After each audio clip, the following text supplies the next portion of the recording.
Bismillahirrahmanirrahim. Nahmeduhu ve nesta'inu ve ta'avenu alel birri ve takva ila ahiri ayet. Vakfımızın temel amaçları kendi nefsi için sevip istediğinizi din kardeşi için sevip istemedikçe kişi gerçek manada iman etmiş olmaz. Ve komşusu açken tok yatan bizden değildir hadislerini, prensiplerini biz prensip edinerek çalışmamızın esas temel maddesi kabul ederek yola çıkmış bulunmaktayız.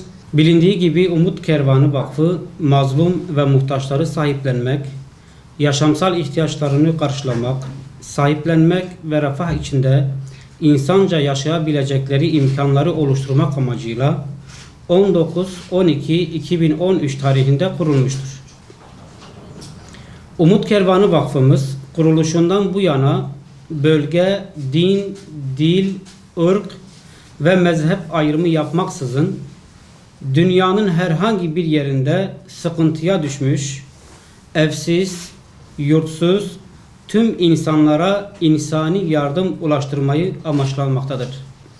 Umut Kervanı bu faaliyetleri gereği gibi yapmaya çalışırken şu hususlara dikkat etmektedir. Komşusu açken tok yatan bizden değildir düsturuna göre hareket etmek, iyilikte örnek olmak, öncü olmak, tüm işlerimizde şeffaf olmak, veren el ile alan el arasında köprü olmak, 250 bini aşkın fakir, mağdur ve muhtaç aileye, kişiye ulaşılmış olduğu 2017 yılı içerisinde. Sonuç olarak Umut Kervanı yardımlarının ulaştırılmasında ve tüm faaliyetlerinde birebir çalışan tüm üye ve gönüllülerimize, ayrıca bu hayırlı faaliyetlerimizi kamuoyuna duyuran değerli basın mensuplarımıza şükranlarımızı sunarız. Gerek ayni ve gerekse nakdi olarak bizden desteklerini esirgemeyen hayırseverlere katkılarından dolayı Allah onlardan razı olsun, mallarının bereketini artırsın.